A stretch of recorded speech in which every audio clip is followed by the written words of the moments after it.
ونحن على ذلك لمن الشاهدين والشاكرين والحمد لله رب العالمين. فقد قال الله تبارك وتعالى في شأن حبيبه الكريم إعظاما وإكراما إن الله وملائكته يصلون على النبي يا أيها الذين آمنوا صلوا عليه وسلموا تسليما. اللهم صل وسلم وزد وبارك على حبيبك سيدنا محمد وعلى آله وصحبه أفضل صلواتك وعدد معلوماتك وبارك وسلم. صدر جلسہ حضرت مولانا ضیاء الدین نیر صاحب حفیظہ اللہ، صدر کل ہند مجلس تعمیر ملت و نائب معتمد عمومی جناب سیف الرحیم قریشی صاحب اور جمی ناظم جلسہ اور جمی حاضرین کرام، اللہ عز و جل کی سب سے بڑی نعمت اور اس کا احسان ہم پر جو ہوا ہے، جس کا احسان جس کا صورت احسان میں نہ تھا کہ مصداق، اس نے ہمیں انسان بھی بنایا، مسلمان بھی بنایا. اور وہ ایک ایسی نعمت ہے جس پر دنیا کی ساری نعمتیں قربان ہیں. علاوہ ازیں ہم نے مانگا بھی نہ تھا. آپ یا میں پیدا ہونے سے پہلے کوئی ریٹن میں یا پھر وربل ریکویسٹ اللہ سے نہیں کی تھی کہ اے باری تعالیٰ مجھے مسلمان بنا. آپ نے، میں نے نہیں کی تھی. بن مانگے اس نے عطا فرمایا. یہ وہ احسان ہے جس کے احسان ہم احسان کو احسان نہیں سمجھتے. اصل مسئلہ ہمارا یہ ہے کہ جو احسان ہے، جب احسان کو احسان سمجھ جائیں گے، اللہ کی نعمت کو نعمت سمجھ جائیں گے، تب ہم شکر گزار بندے بن جائیں گے. جب شکر گزاری ہوگی تو پھر اللہ تعالیٰ لَإِن شَكَرَتُمْ لَأَزِيدَنَّكُمْ وَلَإِن كَفَرَتُمْ إِنَّ عَذَابِي لَشَدِيدٌ. اگر تم شکر ادا کرو گے تو میں اپنی نعمتوں کو اور زیادہ کروں گا. اگر تم ناشکری اور کفران نعمت کرو گے تو میرا سخت ترین عذاب ان حضرات کے لیے موجود رہے گا. تو معزز سامعین کرام، اللہ نے جو ہمیں مسلمان بنایا وہ بن مانگے، ہم نے مانگا نہیں تھا، ہم نے کہا نہیں تھا اے باری تعالیٰ ہمیں مسلمان بنا. پیدا ہونے سے پہلے نہیں کہا تھا. ہم نے آنکھ، ناک، ہاتھ، پیر، جو ہمارے اعضاء تندرست نظر آ رہے ہیں، کہ ہم نے اللہ سے مانگا تھا اے باری تعالیٰ مجھے مسلمان بنا، تندرست بنا، آنکھ بھی عطا فرما، ہاتھ بھی دے، پیر بھی دے، چلنا پھرنا سب کچھ عطا فرما. ہم نے یہ کچھ نہیں مانگا، بن مانگے اللہ نے عطا فرمایا. ہم تو اکثر ہوتا یہ ہے کہ جو چیز نہیں ہوتی اس کا شکوہ و شکایت تو کرتے ہیں کہ ہم نے کبھی بن مانگے عطا کردہ انعامات کا شکر ادا کیا ہے، اللہ کا احسان ادا کیا ہے، شکر کے ذریعے سے نہیں ادا کیا. تو معزز سامعین کرام، اللہ نے جو احسانات ہم پر کیے ہیں، اہلیان ہند پر خصوصیت کے ساتھ، جس کے بارے میں علامہ اقبال خود اشارہ کرتے ہیں کہ میرے عرب کو آئی ٹھنڈی ہوا جہاں سے. ایسا پیارا وطن اللہ نے عطا فرمایا ہمیں، جہاں سے میرے عرب بھی حبیب داور صلی اللہ علیہ وسلم اس کی بھینی بھینی اور ٹھنڈی ٹھنڈی ہوائیں اور خوشبوئیں محسوس فرمایا کرتے. اسی لیے ایک عربی میں مقولہ مشہور ہے کہ نزل القرآن فی العرب، قرآن جو ہے عرب میں نازل ہوا، وقرئہ فی مصر، اور وہ پڑھا گیا اچھے انداز میں مصر میں، وفہم فی الہند، اور اس کو سمجھا گیا ہندوستان میں. آپ کہیں گے کہ یہ کیسی بات، یہ کس طرح ہو سکتا ہے؟ یہ اس طرح ہو سکتا ہے کہ ہندوستان میں جتنی زبانیں پائی جاتی ہے، جتنے تراجم اور تفاسیر ہندوستان میں ہوئے ہیں، دنیا کے کسی اور ملک میں نہیں ہوئے ہیں. کیونکہ یہاں پر زبانیں مختلف ہے، کلچر مختلف ہے، تہذیبیں مختلف ہے، ہر قسم ہر قوم کی اپنی ایک زبان ہے، ہر اس زبان میں قرآن کریم کا ترجمہ ہوا ہے. تو معزز سامعین کرام، ہم ایسے مبارک شہر میں، ایسے مبارک ملک میں رہتے ہیں جس میں اللہ تعالیٰ نے ہمیں دار السلام نہ ہوتے ہوئے، دار اسلام نہ ہوتے ہوئے، اللہ نے ہمیں ہر قسم کی آزادیاں عطا فرمائی ہے. یہ اللہ تعالیٰ کا بے پناہ شکر ہے. یہ صرف اللہ ہی کا شکر ہے، ساتھ ہی ساتھ ہمارے جو بزرگانہ نے ملت، اسلاف نے جو محنتیں کی ہے، ان اسلاف کی محنتوں کا نتیجہ ہے. معزز سامعین کرام، کمترین نے جو سورہ مریم کی دوسری آخری آیت کریمہ کی تلاوت کا شرف حاصل کیا، اللہ عز و جل ارشاد فرماتا ہے ان الذین آمنوا وعملوا الصالحات، بے شک وہ لوگ جو ایمان لے آئے اور عمل صالح کیا، اللہ تعالیٰ فرما رہا ہے ایمان لائے، عمل صالح کیا، سَيَجْعَلُ لَهُمُ الرَّحْمَنُ وُدًّا، تو ایسے نیک لوگوں کی چرچے کو، ان کے ذکر کو اللہ رحمان پروردگار لوگوں کے دلوں میں محبت پیدا کر دیتا ہے. سَيَجْعَلُ، وہ ضرور پیدا کر دے گا، لَهُمْ، ان حضرات کی محبت کو، وُدًّا، لوگوں کے دلوں میں ان کی محبتوں کو بٹھا دے گا. اب اس آیت کریمہ کی شرح میں بخاری اور مسلم کی متفق علیہ حدیث پاک، جس میں حبیب داور صلی اللہ علیہ وسلم نے اس آیت مبارکہ کی شرح فرمائی ہے.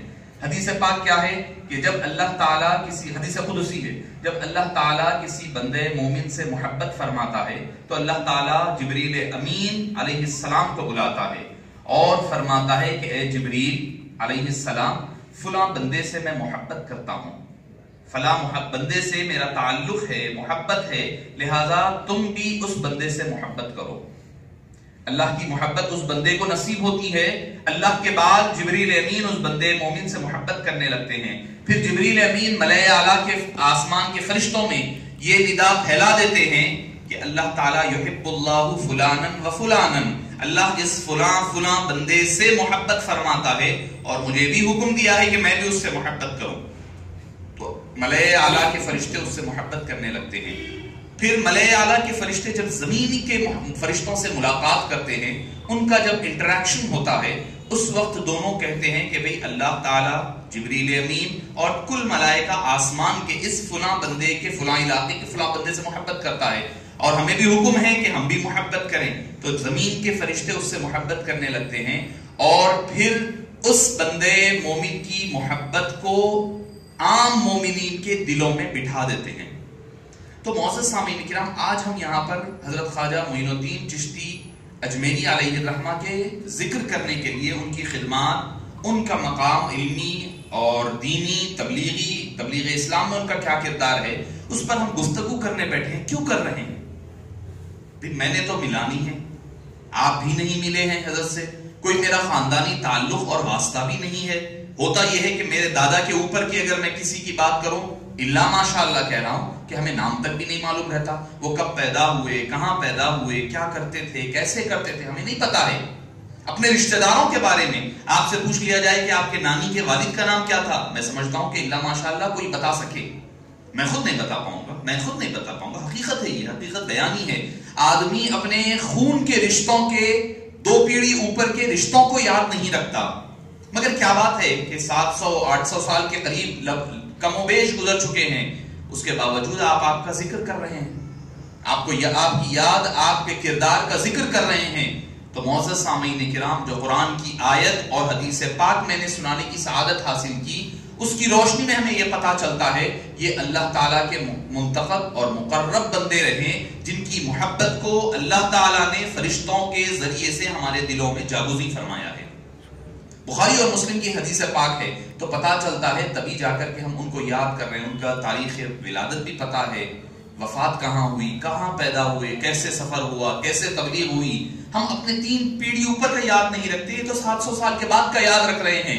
تو پتا چلتا ہے معزز سامعین کرام کہ یہ اللہ تعالیٰ کا انتخاب ہوتا ہے. اللہ تعالیٰ نے ہمارے دلوں کو منتخب فرمایا ہے ان کی یاد کو دل میں بٹھانے کے لیے. اور پھر فرمایا کہ من لم یشکر الناس لم یشکر اللہ، جو لوگوں کا شکر گزار نہیں ہوتا وہ اللہ کا شکر گزار نہیں ہوتا. تو معزز سامعین کرام، حضرت خواجہ معین الدین، ویسے تو ہندوستان میں پہلی صدی ہجری میں ہی اسلام کی آمد ہو چکی تھی، اس کے بعد اسلام چیدہ تھا، مگر حضرت خواجہ معین الدین چشتی سنجری علیہ الرحمت والرضوان، سنجری ہے یا کسی نے سجزی کہا ہے، اختلاف ہے، مگر چونکہ جو چیز عموم میں، عرف عام میں معروف ہو جاتی ہے، تو فقہ کا قاعدہ یہ ہے کہ جو چیز عرف میں عام ہو جائے، معروف ہو جائے، اسی کا اعتبار کیا جاتا ہے. سجزی، بعض سیر نگار نے لکھا ہے کہ سجزی کہا ہے، جیسے عبدالحی لکھنوی علیہ الرحمہ نے نزہۃ الخواتین کی پہلی جلد میں فرمایا ہے کہ سجزی ہے، جبکہ شاہ عبدالحق محدث دہلوی علیہ الرحمہ نے اخبار الاخیار کے صفحہ نمبر 55 پر فرمایا ہے کہ وہ سنجری ہے. اختلاف رہا ہے، اختلاف تاریخ کے اعتبار سے، کوئی قرآن و حدیث کی بات نہیں ہے. اور البتہ جو چیز معروف ہو جاتی ہے عوام کے درمیان، اسی چیز کا اعتبار ہوتا ہے. جیسے مثال کے طور پر حضرت بایزید بسطامی ہی کہتے ہیں سارے، حضرت بایزید بسطامی کے نام سے کون واقف نہیں ہے؟ مگر اگر دیکھا جائے تو آپ کے نام کا جو بستام ہے وہ بستام بے کے زیر کے ساتھ ہے، بستامی ہے، مگر بستامی مشہور ہو گیا ہے، تو جو مشہور ہوتا ہے اسی کا اعتبار کیا جاتا ہے۔ تو معزز سامعین کرام، جب آپ ہندوستان تشریف لائے، پیدائش ہو رہی ہے سجستان میں، جو ایران اور عراق کے بارڈر والا علاقہ ہے، اس علاقے میں آپ کی ولادت ہوتی ہے، آپ وہاں سے مکہ مکرمہ تشریف لے جاتے ہیں، وہاں سے مدینہ منورہ تشریف لے جاتے ہیں، حاطف غیبی کے اذن پر وہاں سے ہندوستان تشریف لاتے ہیں، دلی میں قیام ہوا، پھر دلی سے چل کر کے آپ اجمیر شریف تشریف لائے اور یہاں پر قیام فرمایا۔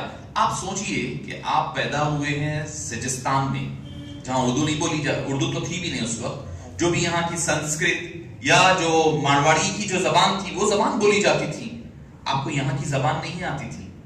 اور آج کا دور بھی نہیں تھا کہ کمیونیکیشن اتنے آسان ہے کہ چلو بھائی گوگل پہ ٹائپ کر کر کے کسی کو سلام کرنا ہے تو کوئی لینگویج میں کیسے بولنا ہے آپ ٹائپ کر کر کے معلوم کر لیں، کوئی ڈکشنری مل جائے، کوئی کتاب، کچھ نہیں ہے۔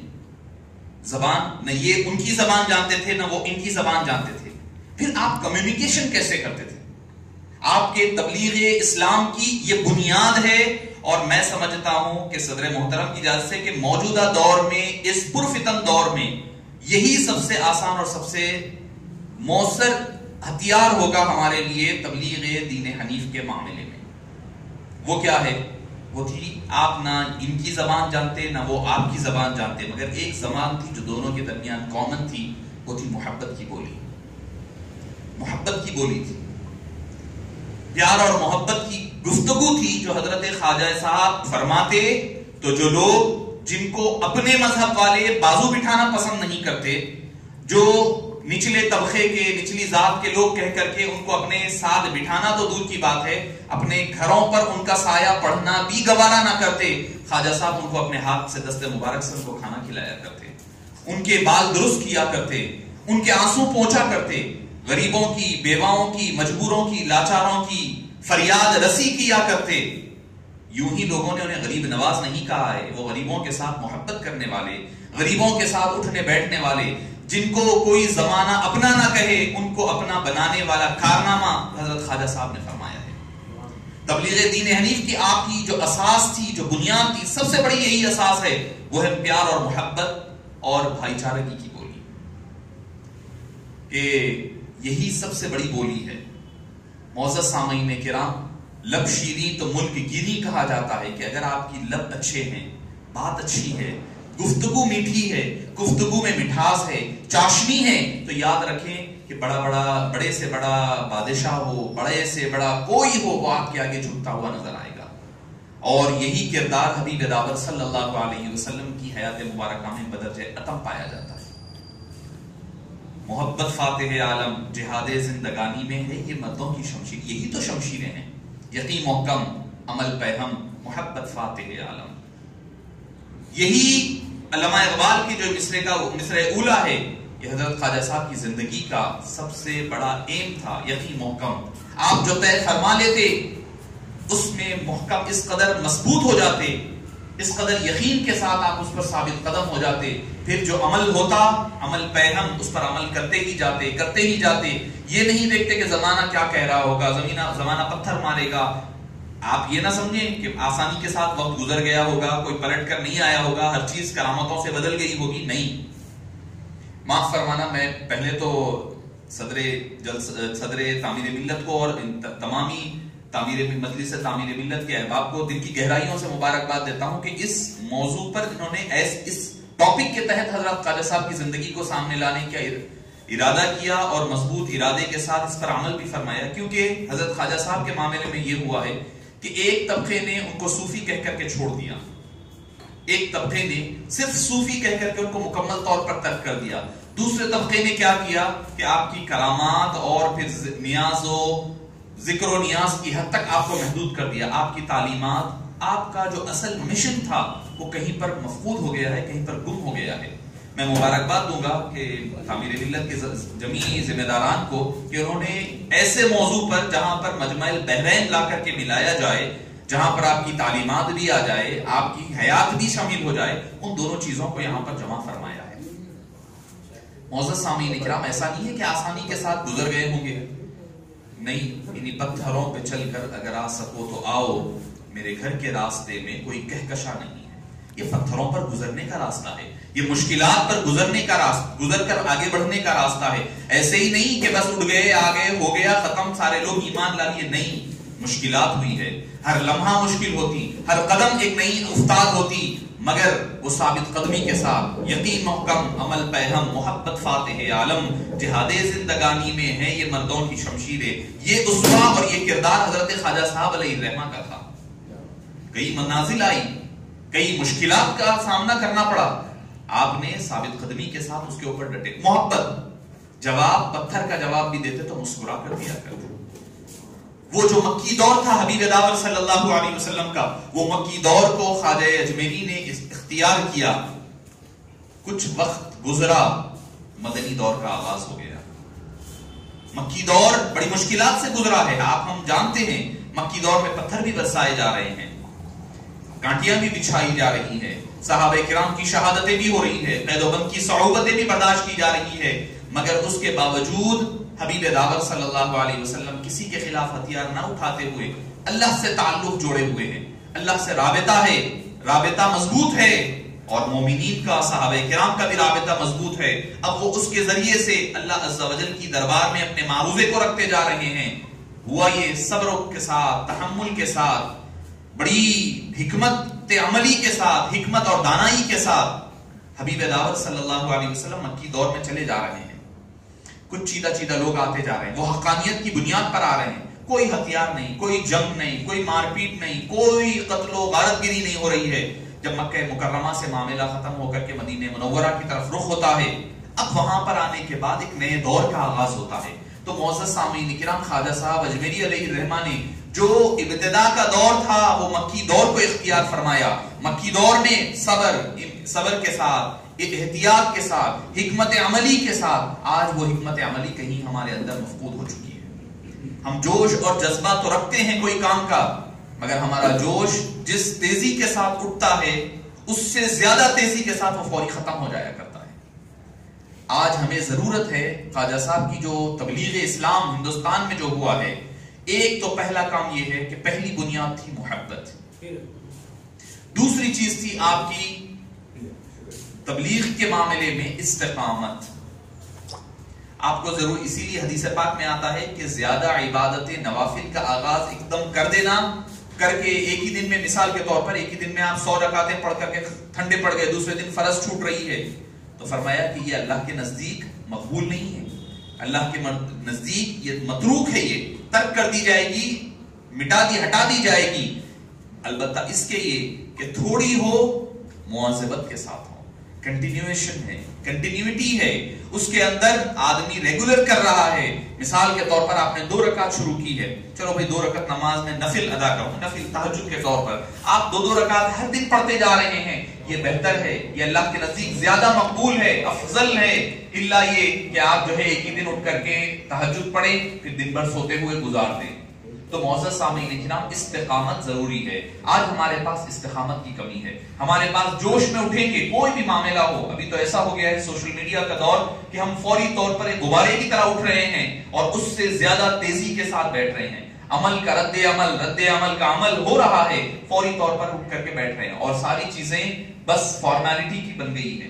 ایسا نہیں کہ کوئی حقیقی جذبات. مثال کے طور پر ابھی حالیہ جو حجاب کے معاملات ہیں، وہ معاملات آپ دیکھیں، ہمارے لوگ بڑے جوش کے ساتھ اٹھے ہیں، خواتین بھی مرد بھی. اب اس میں کتنے مرد اور کتنی خواتین ایسی ہیں جو اپنی ریگولر زندگی میں فرائض کے معاملات میں کس قدر آگے ہیں، کس قدر وہ فرائض کی تکمیل کرتے ہیں. ان کو اپنے اپنے گریبانوں میں جھانکنا ہوگا. جو خواتین برقعے کے بارے میں، حجاب کے بارے میں کریں، وہ کتنا پہلے برقع پہنتی ہے، پہلا سوال یا نشان وہ ہوگا.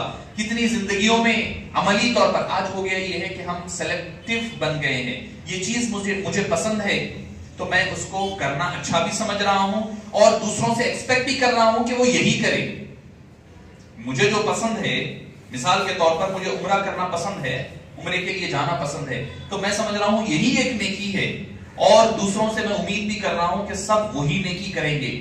میں جس طرح اس چیز کو جو سمجھتا ہوں نیکی کو، وہ بھی اسی طرح سمجھے. نہ کرنے والا نہ جانے کیا کیا بنا دے رہے ہیں ہم لوگ. یہ جو ہمارے اندر کی تنگ نظریاں آ گئی ہے، یہ حضرت خواجہ صاحب کی جو تبلیغ کا جو مشن تھا اس کے کوائٹ اپوزٹ ہے، اس کے بالکل مخالف ہے۔ اب اس کے علاوہ جو بات رہ گئی ہے حضرت خواجہ صاحب کی، جہاں پر محبت کی ضرورت تھی آپ نے محبت اور ان کی رواداری کے ساتھ اظہار فرمایا۔ کفر کا کفر سے مقابلہ ہو تو اس وقت آپ نے پرسن ٹو پرسن رہا، جب طاغوتی طاقتیں سامنے آ گئی تو آپ نے پھر اپنے کرامات وغیرہ جو کہ تاریخ عظیمت وغیرہ میں ملتا ہے، ابو الحسن علی ندوی علیہ الرحمہ نے لکھا ہے، عبدالحی لکھنوی علیہ الرحمہ نے لکھا ہے، آپ تاریخ کی سیر کی کتابیں اٹھا کر کے دیکھیں کہ ان کی کرامات کا ظہور بھی اس وقت ہوا ہے۔ وہ کیا بتا رہا ہے ہمیں کہ مثال کے طور پر بتلایا گیا کہ جادوگروں نے آپ کے اوپر حملے کا ارادہ کیا تو آپ نے وہاں پر ان کا جواب اللہ تعالیٰ کے اذن سے عطا فرمایا۔ معزز سامعین کرام، اس میں ہمارے لیے آج کے موجودہ دور میں ایک بڑا اہم نقطہ ہے، وہ یہ ہے کہ آپ جب رواداری محبت کے ساتھ جن کے ساتھ پیش آنا ہے ان کے ساتھ برابر رواداری کو برقرار رکھا جائے، مگر کچھ ایک مرحلہ ایک لمحہ ایسا بھی آ جاتا ہے جہاں پر آپ کو طاغوتی طاقتیں آتی ہے تو وہاں پر آپ نے حضرت خواجہ صاحب نے مصلی بچھا کر نماز ادا نہیں فرمائی۔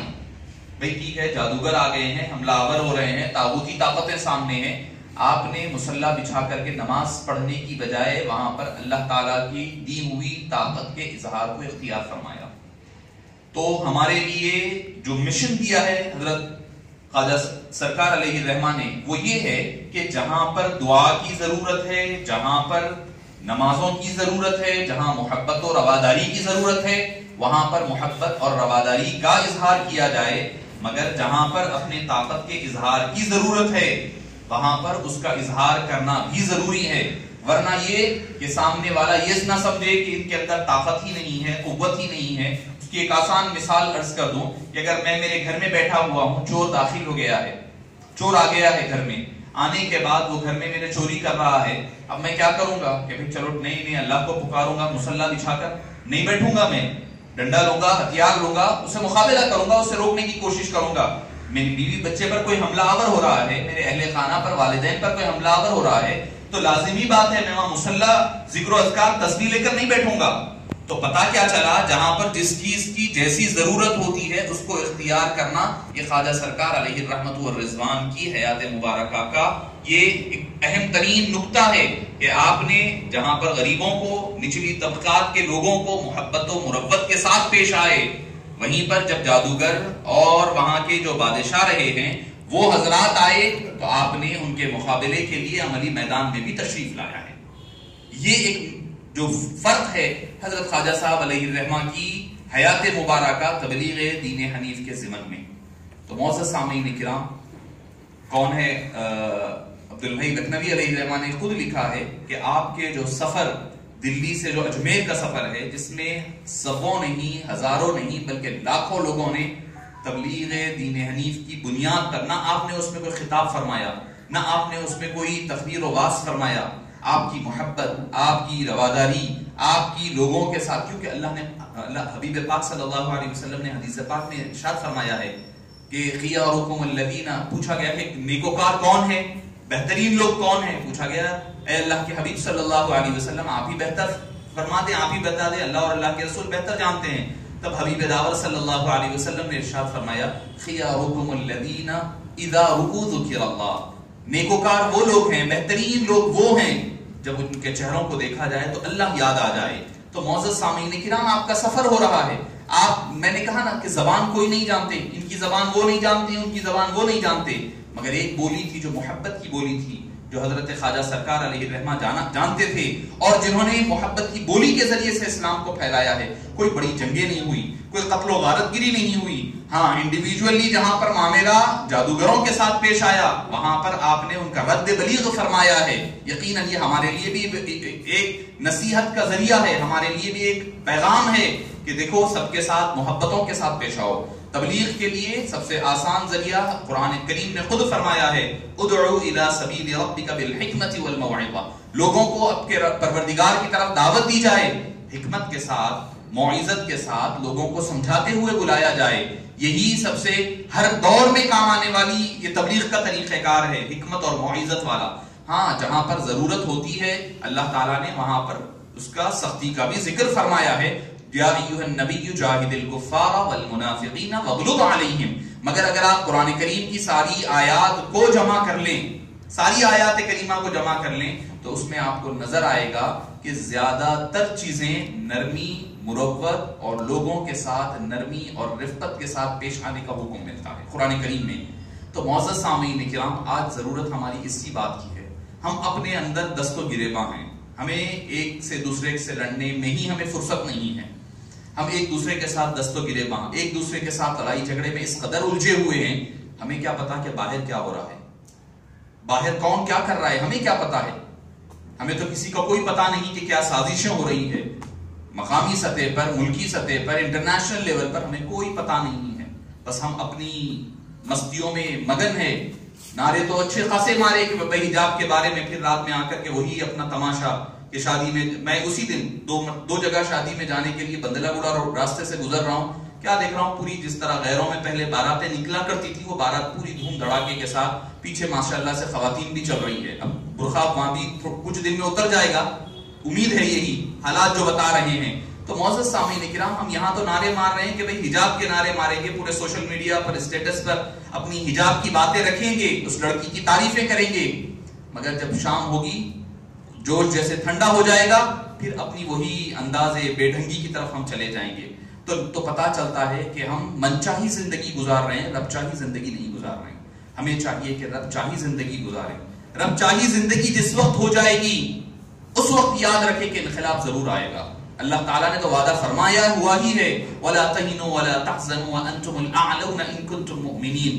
گھبراؤ نہیں، رنجیدہ مت ہو، تم اعلیٰ ہوں گے، مکرم ہوں گے، افضل ہوں گے، ساری قوموں کے اوپر ہوں گے. مگر شرط لگائی گئی، ان کنتم، لفظ ان کے ذریعے سے شرطیہ حرف لایا، ان کنتم مؤمنین، اگر تم مؤمن ہو. تو معزز سامعین کرام، ہمیں پہلے آج کے موجودہ دور میں حضرت خواجہ صاحب علیہ رحمت و رضوان کے تبلیغ دین حنیف کا اگر آپ پھر سے ماڈل لانا چاہتے ہیں تو یاد رکھیں آج بھی وہی ماڈل آئے گا بھی، اور اسی کی بنیاد پر تبلیغ بھی ہوگی اور لوگوں میں جو نفرتیں ہیں وہ کٹے گی. آج آپ دیکھیں کہ کوئی اور مسجد وغیرہ میں غیر حضرات نہیں آتے، غیر مسلمین نہیں آتے. وہی آپ اجمیر درگاہ میں چلے جائیں، وہاں پر آپ کو اپنے پرائے غیر سارے ملتے ہیں. کیوں آتے ہیں؟ کیوں آتے ہیں؟ وہ محبتوں، چاشنی اور امن اور رواداری کی محبتوں کی ایک امین ہے. تو معزز سامعین کرام، آج ضرورت اسی بات کی ہے. پہلے تو یہ کہ رواداری، محبت اور الفت کو عام کیا جائے. دوسری چیز یہ کہ ہمیں اللہ عز و جل کے دربار میں مضبوطی کے ساتھ رجوع ہو کر کے پکے اور سچے مومن بننے کی ضرورت ہے. تیسری چیز یہ ہے کہ یہ سمجھیں کہ یہ دور، جیسے میں نے کہا کہ مکی دور اور مدینی دور کا تقابل آپ کے سامنے پیش کیا، کہ سمجھیں کہ مکی دور میں ہم گزر رہے ہیں. اللہ سے تعلق مضبوط کریں، کر کے صبر کے ساتھ کچھ وقفہ انتظار کریں. مگر تعلق اللہ سے جس قدر مضبوط ہوگا، اتنا جلد مدنی دور آئے گا اور حالات تبدیل ہونے والے ہوں گے. مگر اس کے لیے وہی شرط ہے، ان کنتم مؤمنین، اگر تم مومن ہوں گے تو یہ ہو سکے گا. ورنہ تو آنے والے 8-10 سال بعد آپ دیکھیں گے کہ اس مقام کا، اس ملک کا نقشہ اور رہے گا. حالات جس سمت تیزی کے ساتھ جا رہے ہیں، ہم اگر آج بھی نہیں سمجھیں گے تو یاد رکھیں کہ بعد میں افسوس کیا، افسوس کرنے کے لیے بھی شاید الفاظ کم پڑیں گے. نہ سمجھو گے تو مٹ جاؤ گے ہندوستان والو، تمہاری داستان تک بھی نہ ہوگی داستانوں میں. میں علماء کرام تشریف لا چکے ہیں. میں اپنی گفتگو کو اسی علامہ اقبال کے شعر پر ختم کرتے ہوئے مجلس تعمیر ملت کے جمیع ذمہ داروں کو دل کی گہرائیوں سے مبارکباد دیتا ہوں کہ جس طرح میں نے عرض کیا کہ ان حضرات نے آج کی اس مجلس کے ذریعے سے، اس اسٹڈی سرکل کے سمپوزیم کے ذریعے سے، جس میں حضرت خواجہ صاحب علیہ رحمت و رضوان کی حیات، خدمات اور آپ کی شخصیت کو جمع فرمایا ہے. یہ ہر دو طرف، ایک طبقہ وہ کہ جو صوفی کہہ کر کے حضرت کو یکسر حضرت کا ذکر کرنا بھی گوارا نہیں کرتے، ایک طبقہ دوسرے وہ ہے کہ صرف آپ کی کرامات اور نیاز وغیرہ کی حد تک محدود رکھ دیتے ہیں. الا ماشاءاللہ اکثر کی بات کہہ رہا ہوں، ہر جگہ ایک قلیلا معدودہ رہا کرتا ہے، ایک تھوڑے سے لوگ رہتے ہیں، مگر وہ ایسے بھی رہتے ہیں قلیلتن کثرت کلمت غلبت، قلیلتن والی بات ہوتی ہے، وہ تھوڑے ہوتے ہیں مگر زیادہ پر بھاری ہوا کرتے ہیں. میں صدر محترم اور تمام ہی ذمہ داروں کو دل کی گہرائیوں سے مبارکباد پیش کرتے ہوئے اللہ عز و جل کی بارگاہ میں دست بدعا ہوں کہ اللہ تعالیٰ ہماری یہاں حاضری کو قبول فرما، اور حضرت خواجہ معین الدین چشتی اجمیری سنجری علیہ الرحمت والرضوان کے باری تعالیٰ تعلیمات پر، آپ کے فیوز و برکات سے ہم تمام کو مستفید فرما، آپ کی تعلیمات پر عمل پیرا ہونا ہمارے لیے آسان بنا دے۔ وصلی اللہ تعالی وسلم علی خیر خلقہ ونور عرشہ سیدنا و مولانا محمد وعلی آلہ وصحبہ البررۃ اجمعین والحمد للہ رب العالمین۔